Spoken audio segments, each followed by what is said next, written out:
Hey everyone, so I finally have my 3D printed Metroplex, a project I've been working on now 10 months, and it all started with a head sculpt and I went from there. But I finally have him completely assembled. Some components on him are still like prototype 1 or prototype 2, and there are some components on him that are the final revision. But regardless, I finished printing off the upgrades for the second arm, and I thought I'd show off how he looks. So I have Siege Omega Supreme in the shot for scale. Currently to the top of his head, if his legs were straight, he'd be about 39 inches. At the top of his guns, his head guns, he's about 41. And I didn't measure to the top of his cannons on his arms. So let's take a walk around here to get a look at some of the details. So I've got Dr. Wu Optimus Prime in his hand. Now his hand has full rotation, plus it has wrist tilt in and out, 50 degrees both directions. So here are his big guns. There's a left and a right of these.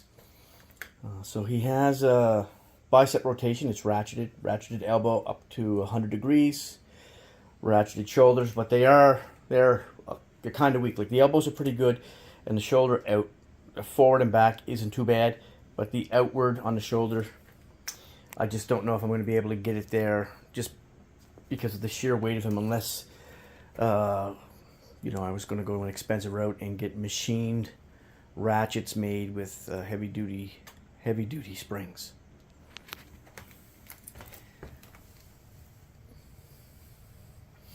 Got ankle tilt back and forth and up and down, and my up and down springs could be a little bit better because he could lean forward. If he leans too forward or too back, just for the sheer mass of him, how big he is, he will fall over. So you have to position him just right. But like I jump up and down right now. You see him shaking. He's okay. But if I were to lean him forward just an inch, or back just an inch, because of his weight, his overall weight, again, I would need some sort of all metal ratchet in his legs with really heavy duty springs. Otherwise, plastic with a spring heavy duty enough to contain his whole weight, plastic would just shear. Anyways, I'm rambling, so let's continue around here.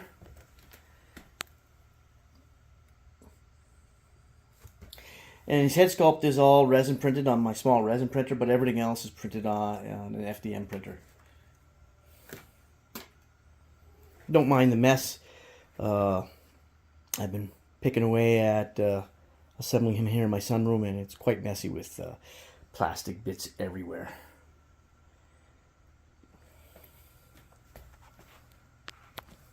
His other gun, some details on his hands, and all his fingers are articulated, independently articulated, and double ball joint at the thumb. And he has ratcheted waist rotation. I don't want to, but try this with one hand. See? So he has ratcheted waist rotation and 100 degree at the knees, ratcheted, upper thigh swivel, no ratchet. And he has a ab crunch, a 50 degree ab crunch too. And I'm not going to attempt that right now in the pose that he's in, because, especially with one hand. So here's a nice back view. And you can see some of the transformation components, like there is a building in here. In a previous video, if you take a look at that, you'll see the top half here all transformed. And in a video even further back, I transformed one of the legs. In a future video, I'll transform the whole thing on camera in all 3 modes, just as an instructional video. But there's a building in here, there's a small bay in here, there's a building in here, there's a building that pops out here. That's a new addition, a new revision. And there is a bay in his ass that opens up and a ramp comes out. See some of the details there. So I'm pretty much done. I have one more big rifle for him that I'm going to print. Oh, sorry, one thing I want to mention too before I go on is there are butterfly joints here. I don't know how the longevity of them if you use them. So if you lift the arm out, and you'll be able to snap it open, and it'll come around to here so you could cross his arms in front of him.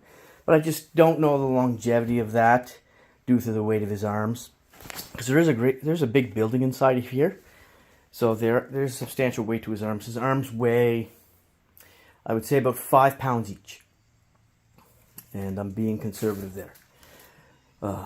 But as I was saying, I have a rifle for him, a big rifle that also transforms into a spaceship.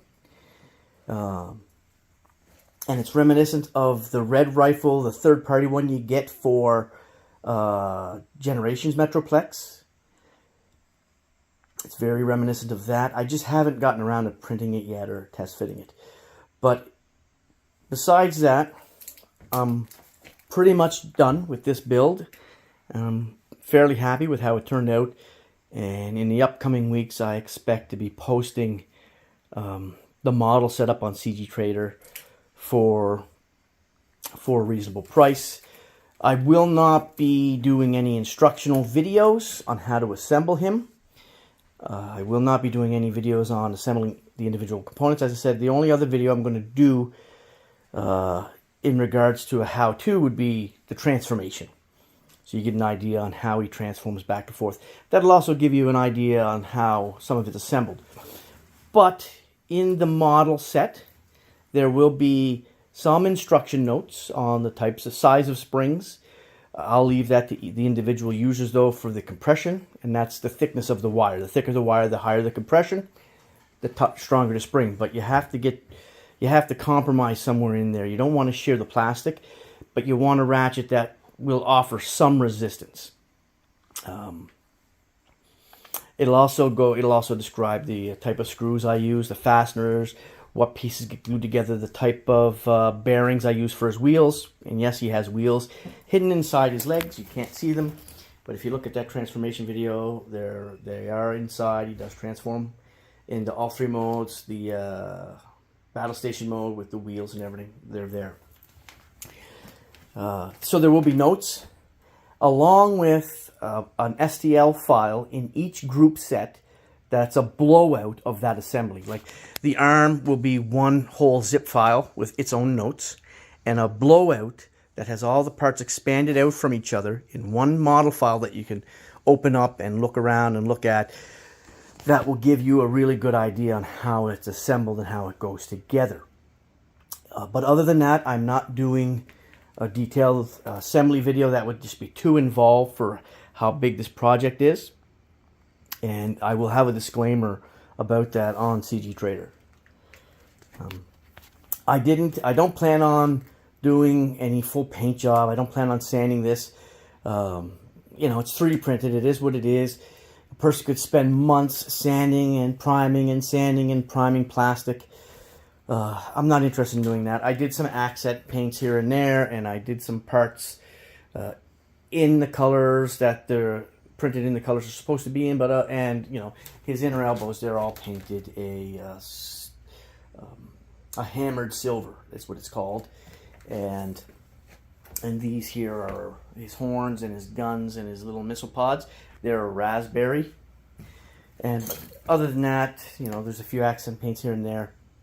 I don't plan on doing much more than that to him. Like, it would take me months, and I'm just not interested in that. And again, I also caution anybody that does download this, that goes and prints it out. You're going to have to, and I state this in the notes, there's going to be tweaking here and there, like sanding and filing here and there, because I have to keep the tolerances really tight. 1/4 of a millimeter is the tolerances on everything here. And depending on your nozzle size on your printer, your setup of your printer, you could be slightly out of tolerance. If you've got a 0.4 millimeter nozzle and the wall thickness is 2 millimeters on this, 0.4 doesn't divide into 2 millimeters equally, so it'll round up or down, and that'll throw off your tolerances. But if you're experienced with 3D printing, you know all about that sort of thing, that there is going to be some, and if you can see my floor here, the mess, there's going to be some fine-tuning of your components due to the nature of 3D printing. It's not injection molding, it's not precise like that, but it's as close, it is close, and it's as close as you can get, and everything on him, the tolerances are pretty tight. So I hope you guys enjoyed the video, and I'm thinking maybe this weekend coming or the next weekend coming, depending on when I've got time, I'm going to clean up and find a space, because he is he is massive. He is freaking massive. And when you transform him into city mode, if you go take a look at that leg video, he's going to get even bigger, and he's going to take up way more space, and I got to find the space to transform him. And it's going to be a freaking workout too. I haven't weighed him, but I'm pretty sure he weighs upwards of 40 pounds, if not more. So it's going to be a workout. But I will be transforming him for you guys, showing you off all the features and in all 3 modes. And I will be going over, there will be some things I'm going to go over that are old revision that are still in this version, and new revision that are in this version. And another thing that this bay, I have a new revision of it that I haven't printed yet, that will be replacing this one, that gives another ramp extension to give you an option to make the ramp longer when it comes out of his chest. But again, I've been rambling. You guys, thanks for watching. I hope you enjoy the video, and I hope you guys enjoy, checking this guy out as much as I've enjoyed the journey in creating him. And again, in the coming weeks, 2-3 weeks from now, I plan on having the files for him, along with some notes, some blowouts, and everything section by section: left chest, right chest, center torso. And the legs are even in different sections. There's the foot, there's the lower leg, there's the hip, there's the thigh. They'll all be in their own zip files with their own notes and their own blowouts. I thought I'd swap out the Dr. Wu Optimus Prime with the world's smallest Optimus Prime, because that looks so much cooler.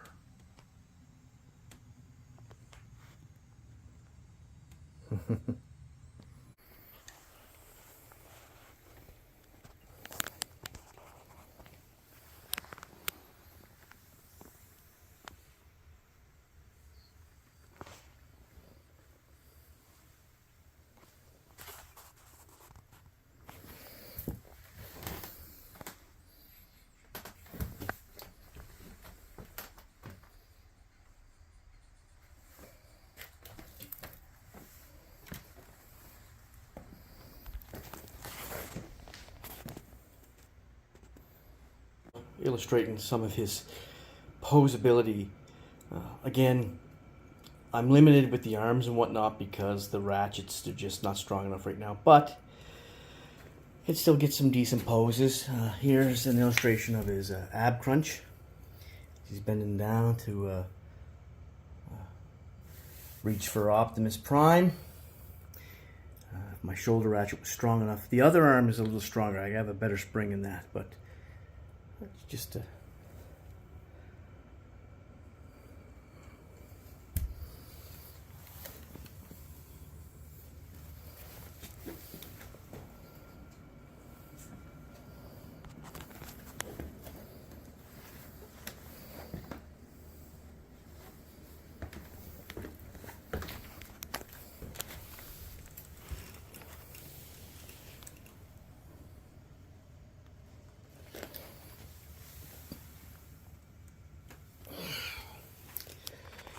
up until this point, I didn't have a Metroplex of my own, but now I do. It's of my own design. I wouldn't trade him for the G1, the Generations, and I'm glad he turned out as good as he did.